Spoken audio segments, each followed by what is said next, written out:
Many places in the Scripture speak about a gift. Now, the concept of gift is related to grace from a biblical standpoint. So when Messiah, as He is in the passage of Scripture that we've been studying, when He speaks about the gift of God, it's also related to the grace of God.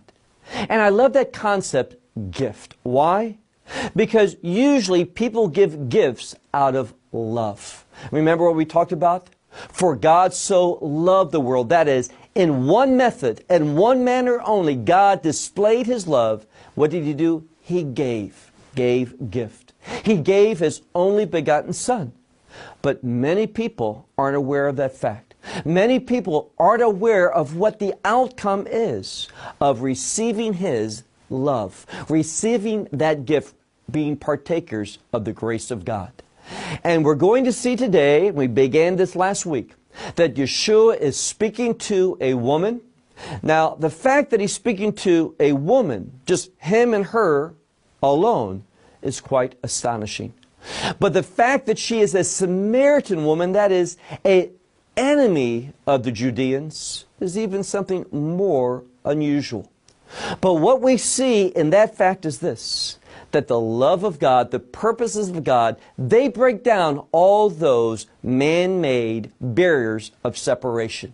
Yeshua came to give biblical truth, and I want you to see how He gave this truth to that woman so that she might understand God's revelation and respond to it. So before we go any further, we need to ask ourselves, are we people that if God were to reveal His truth to us, if He was to convict our hearts that He is the Son of God, that He wants us to respond to His love, to receive His sacrifice on that tree, His blood that was shed for the atonement and the remission of sins, if He was to impress that upon your heart, would you respond? And perhaps you've already responded to that gift of the gospel. What does that mean for your life today? How is the gift of God impacting and influencing every thought, every word, every decision, every action you make? You see, the gift of God is a gift that is going to change you, your thoughts, your actions, and your eternity.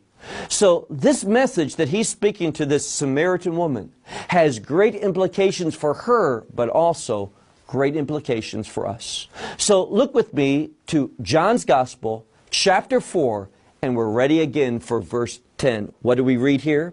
Well, Yeshua is speaking, and He says to her, "If you knew the gift of God and who it was who said to you, 'Give me a drink,' you would have asked Him, and He would have given to you waters of life," or living water. Now, I don't know another way through different words than the word kingdom there is to speak about the kingdom. When He speaks of living water, He's talking about a kingdom reality. But does she understand that? Well, we'll see that answer in a few minutes. Notice that the woman says to Him, "Sir, you don't have anything to draw." That is, you don't have anything to get water out of this well. You see, she's thinking of His message, which has great kingdom implications. She's focusing those words into her present situation from a earthly and from what I would say a natural standpoint. And here's the problem. If we're always thinking about life in this world, we're going to miss out on what? What should be the focus of our lives, and that is the kingdom reality. Everything that Messiah did, everything that He said, every miracle that He performed, all of that pointed to the kingdom. And if we're wise, we're going to look for our life to have meaning only through a kingdom reality. That is this. If we're not focusing on the kingdom, if our lives are not being about the kingdom business, our life is not going to have a meaning that has any significance in this age and certainly when we die. Instead of being people who are satisfied, and that's what He's talking about, living waters, satisfaction. instead of receiving that eternal satisfaction, what's going to be the outcome? Well, how does chapter 3 end? We talked about the wrath of God being on that person, literally. It will remain upon him, and the context is forever and ever. So these are important things that we need to understand, and unfortunately, at first, this woman is not understanding them. She focuses, look again, she says at the end of verse 10, she says, Sir, you have nothing to draw with. And the well, and this word for well is a different word. It's talking about the shaft of that well. It is a deep well, meaning this. If you don't have a vessel in order to draw, you can't get it. You need help to get it. You can't get it in and of yourselves. Now, that's an important principle. Why? Because in an earthly sense, that water that's down there, a person cannot take a hold of through his own strength. He can't go down and get it.